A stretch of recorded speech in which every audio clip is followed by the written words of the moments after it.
there. It's Gary Parrish. It's Monday, March 7, 2022. Welcome back to the CBS Sports Eye on College Basketball podcast, where we sometimes discuss camel fighting dodo birds and leaky black. Matt Norlander is here with me. And before the Power Conference tournaments get started, we are doing short episodes on the top six.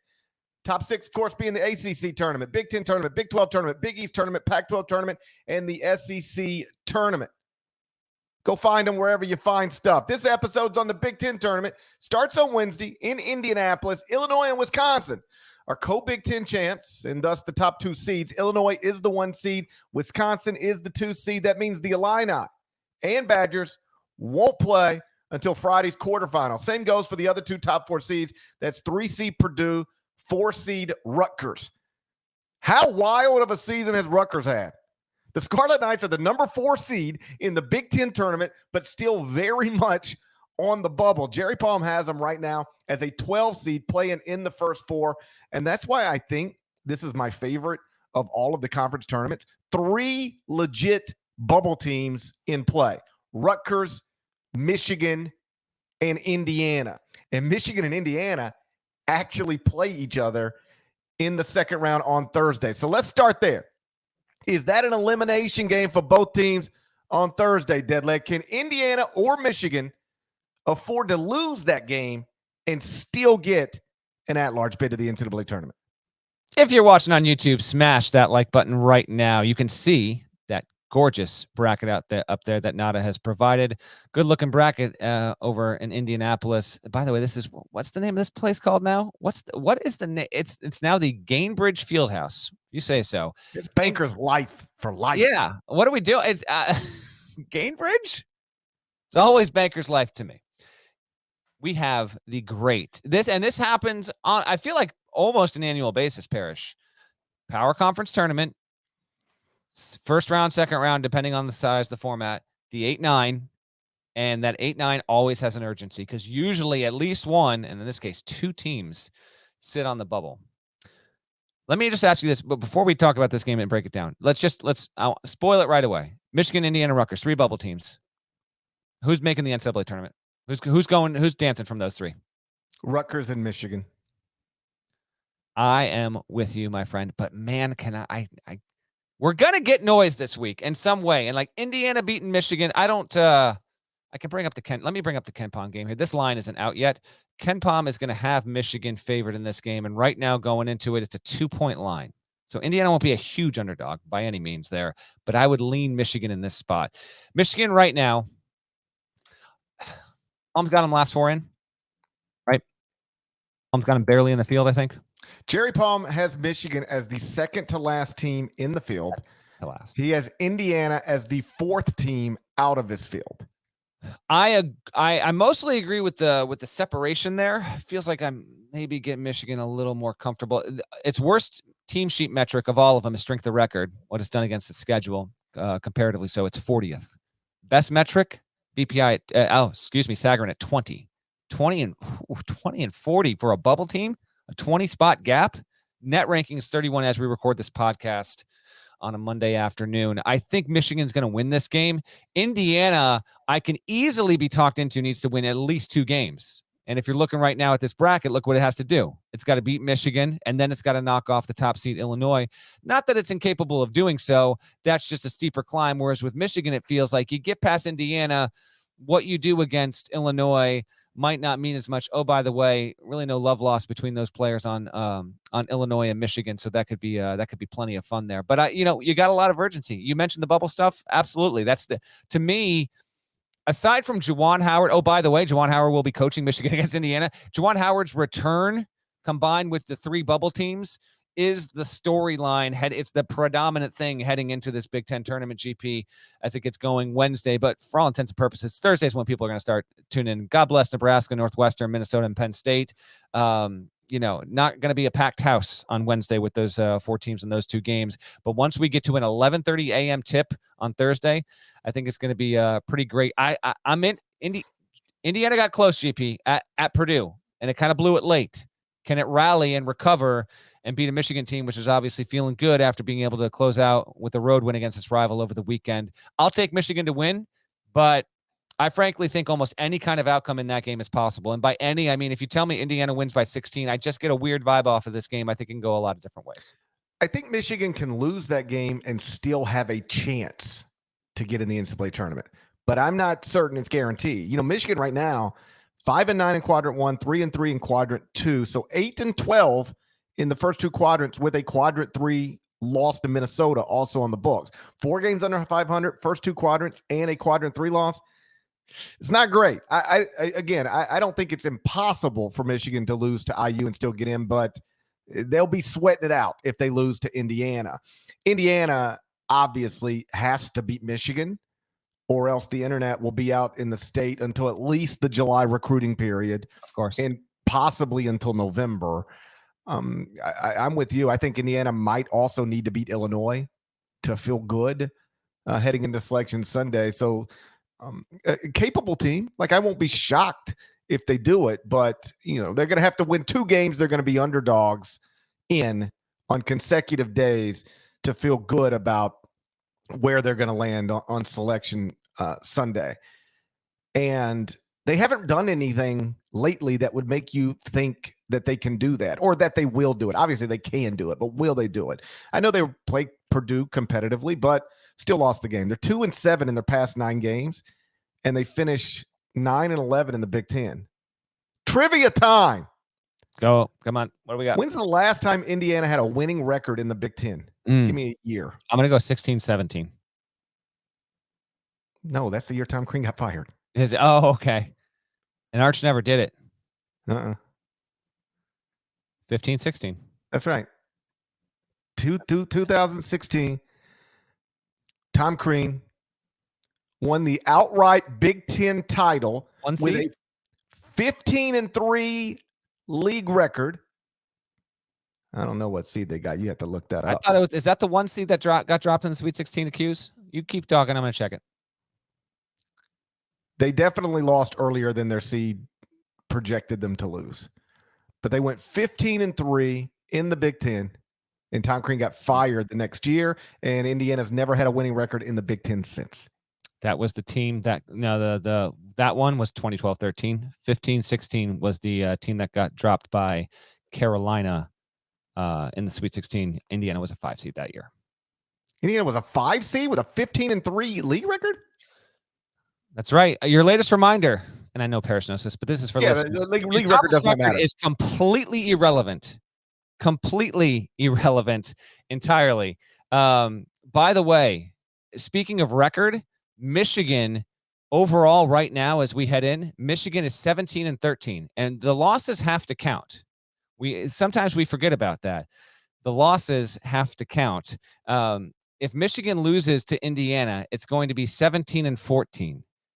3 games above 500 at some loss volume will come into play there. So that's going to be also what matters. For those listening on the podcast, you're not going to know, but if you watched on YouTube, Parrish accidentally X'd out of the stream, but he's right back here. Before we move on elsewhere, I brought this up because we talk about it every year. Don't want to harp on too much. We'll probably talk about it later in the week on the regular shows. If Michigan loses, it's going to be 17-14. And I think you and I are on the same page because we've talked about this before. Your loss volume has to matter. And a 17-14 team seldom is the team. It's happened.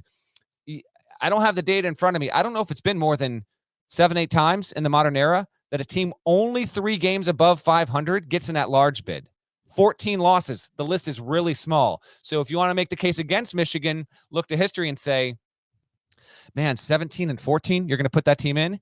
And why would Michigan be in the conversation to begin with? We're not going to relitigate on the previous episode, but why? Part of it's because Michigan's strength of schedule overall is number 3 in the country. It's played more hard games against good teams than almost anyone. The committee will see that, and it's affecting where it's landing in a lot of these metrics. That's why it's here. If Michigan's strength of schedule was in the 100s or 200s, I guarantee you would not be a bubble team right now. That has positively impacted its case, in addition to obviously getting the wins it's needed as of late. Last thing for me on Michigan, if the pattern holds for a month now, win-loss, win-loss, win-loss, win-loss, the next game, Michigan is due to lose against Indiana on Thursday. I'm still trying to figure out how Indiana went 15-3 and the Big Ten got a 5 seed. By the way, I was like, as you well know, league record doesn't matter. You're like, it doesn't matter. By the way, I'm getting the hell out of this podcast, and you just disappeared on me. I was scrolling down because I had to look this up. I was like, that's crazy to me, and I accidentally hit the wrong button. It's all right. It was flawless though, but I wanted to at least acknowledge it for everyone watching on YouTube there. Indiana was 14th at Ken Palm on Selection Sunday, 15-3, outright Big Ten champs, and got a 5 seed. I wonder if I was mad about that back then. I have no recollection of it. By the way, they lost to North Carolina. North Carolina was a 1 seed. So, they went as far as their seed suggested they were supposed to go in that NCAA tournament. And then they got wiped out by North Carolina. And then next season wasn't so good, injury induced. And that was that. All right. What were you asking me? Well, just Indiana, Michigan. But I think we've been enough on this. Can we just talk Rutgers real quick here? Because that's the other bubble team. It's on the 4 line. Rutgers. Here are, as we record this is phenomenal to me. Rutgers is, I really think this might be, like every year I say this, Parrish, it's like, man, I love this. This last year, Loyola Chicago is a case we'd never seen before. We haven't seen this. Rutgers is projected to be in the field right now. It's team sheet metrics. It's best, it's 50th. Strength of record 50th. KPI 57. It's 69 in BPI. Nice. It's 59 in Sagarin.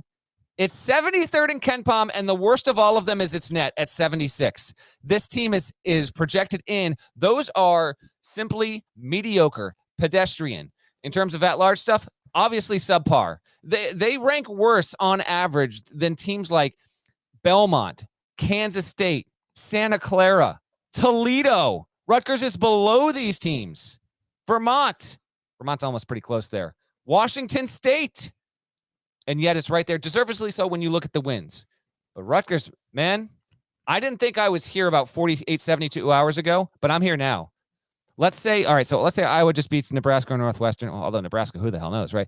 Iowa moves on, plays Rutgers. Iowa's going to be favored in that game. Mm-hmm. And if Iowa beats Rutgers, now you said Michigan Rutgers going, but I don't know if I don't think Rutgers can. With those numbers, Parrish, because the way this is going to work when they get to when the committee is convening this week and they start putting in teams that should be on the at-large, and then they start looking at these team sheets, they're going to talk about the teams they beat for sure, but it's going to be those quad 3, quad 4 losses that's going to bring this down, and they're going to see Rutgers' metrics across the board against every other at-large team. They're going to see this is the worst team. Rutgers versus Team A, Rutgers versus Team B, Rutgers versus Team C. They're going to see every single time that Rutgers is going to rate worse in the metrics than everyone, especially if Rutgers loses to Iowa. I don't think it can lose and get in. I'd be amazed if that happened. And let me be clear. I'd love to see Rutgers in the tournament. I'd almost love to see them in spite of the metrics, because I'd love to get an explanation from the committee. If it does that, it's logic and reasoning for doing it, because it would be basically against seeding and selecting principles and convention, as the committee's done this for decades. There's really not a case if you just look at where they rate overall in all of the metrics, top to bottom. They're saved by a 500 record in quad 1 and quad 2. But again, 4-2 quad 3, 5-1 quad 4. They got to beat Iowa. They got to do it. If they get there, then I think you can feel a little bit better, because it's one more good win. But a loss, I think the committee will have a hard time justifying actually putting them in the field at that point. I'm with you. I think they probably got to beat Iowa. Because right now, you broke it down, but 9-9 in the first 2 quadrants with 2 quadrant 3 losses and a quadrant 4 loss. You add another loss to your first 2 quadrants. So now you're a game under 500 first 2 quadrants with the 2 quadrant 3 losses and the quadrant 4 loss. That's probably just on the wrong side of the bubble when you factor in the computer numbers as well. They lost to Lafayette and UMass. That is outrageous. Those are killers. Like, the number 1 seed in the Big Ten tournament didn't win at Jersey Mike's this season, but Lafayette did. Mm-hmm. Ugh. That's Rutgers in a nutshell, man. So that's going to be a must-see Friday. That game is going to tip around 2 p.m. Eastern, Rutgers' game, and I would expect that to be Iowa. You said Michigan and Rutgers. I don't feel great about it now. How about this? If I might update my answer and just say Michigan. Yeah. The other 2 don't get in, because Iowa will be favored over Rutgers. For sure. Yeah. And so let's say it plays out the way it's supposed to play out. Then I think Rutgers is out, and I think Indiana's out, and Michigan's in. That's the way that played. Those early, the Big Ten is the story on Thursday afternoon. Absolutely. Thursday and then into Friday, because you'll have Rutgers against probably Iowa. You'll have potentially Michigan going against Illinois, Michigan or Indiana, either way. And Illinois is the 1 seed there.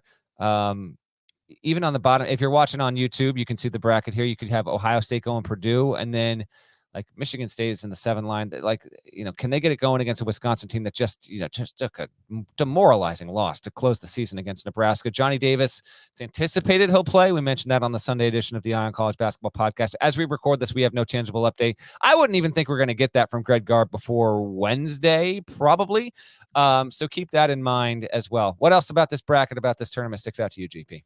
Well, let me ask you this. So Illinois, Wisconsin, Purdue are the top 3 seeds. And when I said Thursday afternoon, the Big Ten's the story, obviously because of Indiana, Michigan. What I also meant was Friday. When we get that Rutgers, presumably Iowa game, that is a massive game. So Thursday and Friday, both terrific days for the Big Ten. Illinois, Wisconsin, Purdue, top 3 seeds in the Big Ten tournament. Can any of them be a 1 seed in the NCAA tournament with 3 wins this week? Nope. That's off the table. I think the Big Ten is rated well this season. It's got teams that are capable of winning the national championship. I'm not seeing how we're getting to that point, though. That's just not going to happen. They don't project as ones right now. The best projection is still Wisconsin, which has no shot. So yeah, I'll be quick on this. The Big Ten will not have a shot at a 1 seed. And that's only surprising in this regard. It ranked as the 3rd best conference this season at Ken Pom. Big 12 was 1. SEC was 2. Those conference previews will be coming with Boone and Cobb and GP shortly to your feed. So keep an eye out for those as we close this out. But no, you'll probably have one team on the 2 line, because as I look at this bracket, Parrish, we'll make our picks here in a second. The only teams I think that are capable of winning it are Illinois, Bucky, Boilers, Iowa. Nebraska. Let me say that again. Illinois, Bucky, Boilers, Iowa, Nebraska. Yeah. Nebraska's in all seriousness, look at this. We talked bid thieves on the previous conference tournament preview. There's no bid thief here. It would be stunning beyond all measure. Like Maryland from the 10th spot, no shot. Nebraska, jokingly, like we say it, but Nebraska Northwestern is going to come from there. I can't see Minnesota, Penn State. And plus, again, look at the format of this bracket.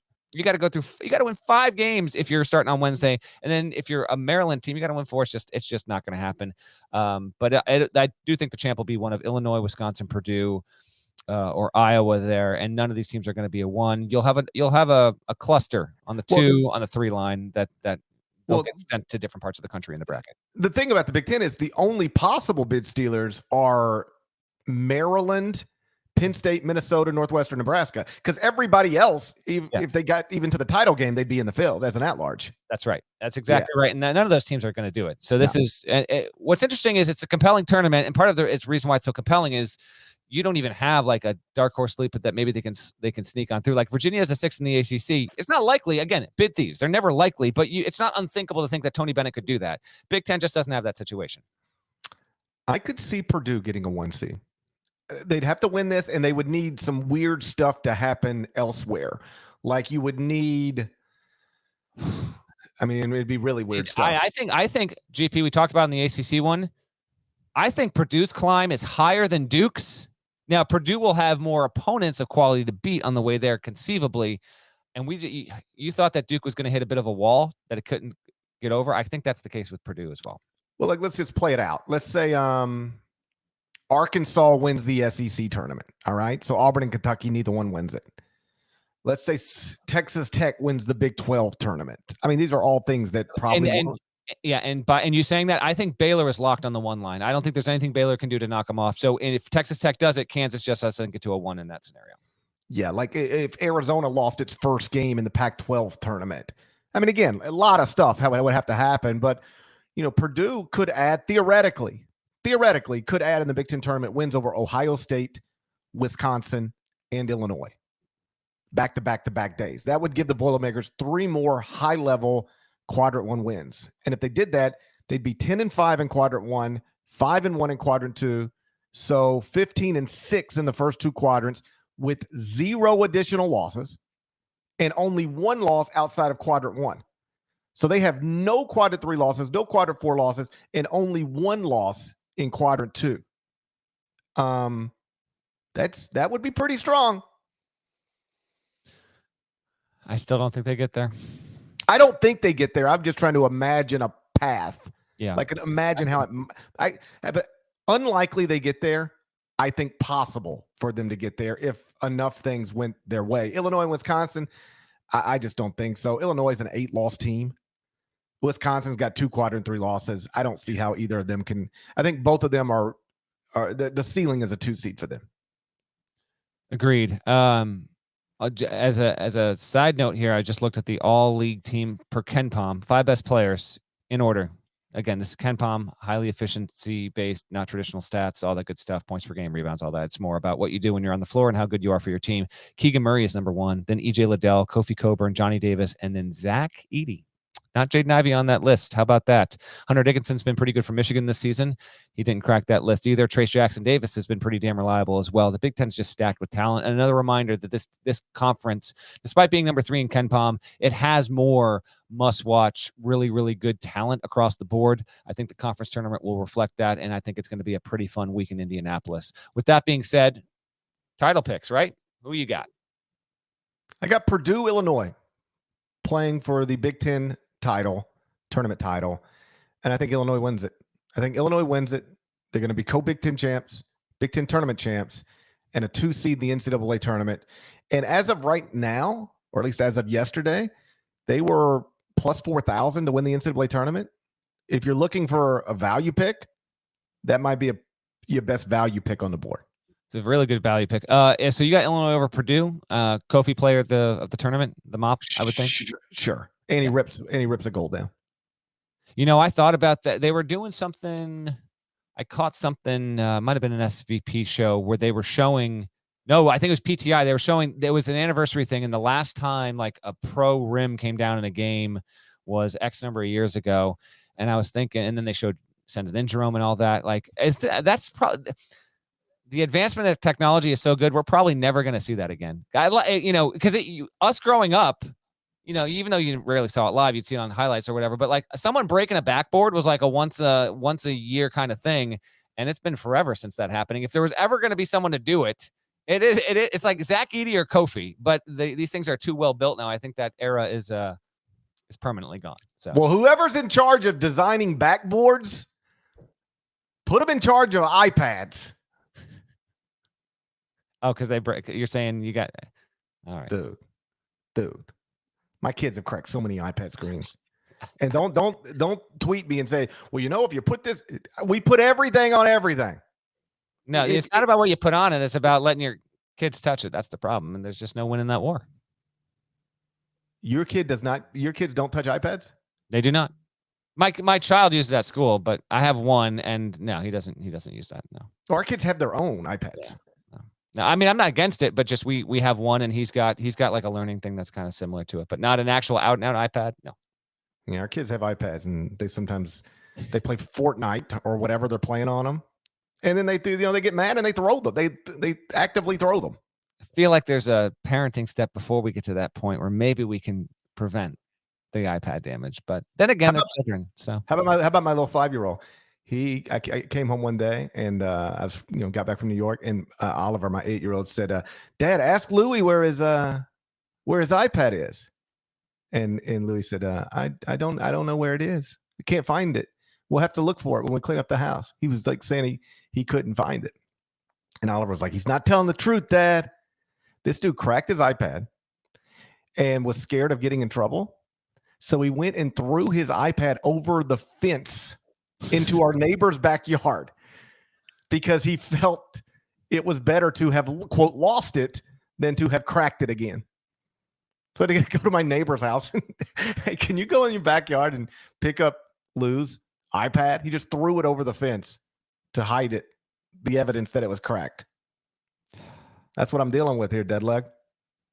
Well, you'll be on the road soon enough. Can't wait. For the rest of the month. I will take, you've got Illinois over Purdue, Kofi getting the MOP. I will go Purdue over Illinois. You know what? Why the heck not? Travion Williams. He actually came up pretty big in Purdue's regular season finale against Indiana. And man, when he's good, he's great. If you know what I mean. He's just Ivy is a superstar, and he's going to have big moments, is for sure. Zach Edey remains a player unlike anyone else in men's college basketball. Sasha Stefanovic can shoot so well. Mason Gillis has his moments, but I just think so much of what Purdue needs to be a successful team in the postseason is all about what Travion Williams brings in the 18 to 20 to 24 minutes he spends on the floor per game, because, of course, he and Zach Edey do not share time in the court. So you'll go Illinois. I'll go Purdue. This tournament will run Wednesday through Sunday. It will be the last, as always, it will be the last automatic bid handed down before we get to the selection show. I'm literally remembering this off the top of my head right now. I remember in this office last year during COVID, we had the selection show, so I didn't go into studio for HQ. And didn't the Big Ten tournament go late? Didn't it bump up against the selection show? Didn't it go OT? Ohio State, and Illinois, I feel like that actually happened. So hopefully that doesn't happen this year. But the Big Ten is always the final tournament game on CBS as we lead into the selection show. GP and I have the same teams, Purdue and Illinois. He's got the Fighting Illini, and I'll take the Boilermakers to win it. Oh, you just reminded me why Purdue will not get a number 1 seed. Because the Big Ten tournament title game doesn't matter. It doesn't. Now, the committee says that it accounts for all these results, but come on, man. It doesn't. It never looks like it. It never looks like it. It never looks like it. And that's another it's crazy. We can get out of here on this. But Parrish, you and I both know, by the time we get to like 4:45 on Selection Sunday, like Big Ten tournament, like this is just like, get this stuff over with, get us to the brackets. Like there's never a game that means less. People are just like, on with it. Let's go. Show us the brackets. And so that could well be the case again once. Idea. Have an idea. Tell me how good this will be. Because you're exactly right. By the time we're in the Big Ten tournament title game, barring a bid stealing situation, it's 2 teams that are already in. Like, who cares? Wouldn't it be better to have the last game leading into the selection show be a 1-bid league? I completely agree. Yes. And the bracket is done, and you are waiting to fill in this one team. Is it this team or that team? And they're playing for that spot right now. I agree. That's obviously a TV contract kind of thing. But yeah, of course that should be what it is. And that's always I'm bringing it up right now. Now my bosses at CBS would say, no. We want Michigan and Ohio State playing basketball. I know. They even changed it. Yeah, they changed this. Man, Saturday this year is so overloaded because it used to be, was it the Southland? There was a league that did give it out by like 4 on Sunday. That was a 1-bid league. And now it's looking like that's not the case. Now this year it'll be Ivy at noon, A10 at 1 on CBS, SEC and the American happen on ESPN, and then the Big Ten starts at 3:30. But I'm with you. Why not have the small conference stakes and then have it? And oh, by the way, it's not going to work like this because, I get why the schedule is what it is. But like have that game scheduled for like a 3:00 tip, so it's done by 5:15, and then you can have real anticipation, kind of rally everyone before you get the selection show going at 6. But so it goes. I think it'd be terrific, but I'm pretty confident CBS wants big Ten brands. Yes, and humongous undergrads, and the Big Ten schools have so many graduates around the country. There's a very specific reason why the Big Ten of all leagues is the one that leads into the selection show. Shouts to Devin Downey. Shouts to Chester, South Carolina. Shouts to Robert Hart, 5'10" legend. Scored 0 points in 2 games for Baylor. 2002-2003 season. Shouts to Larnell. Thank you guys once again listening. Eye on College Basketball Podcast, the middle of the dumbest pandemic of my lifetime. If you're not subscribed, please go subscribe anywhere you subscribe to podcasts, including Apple Podcasts and Spotify.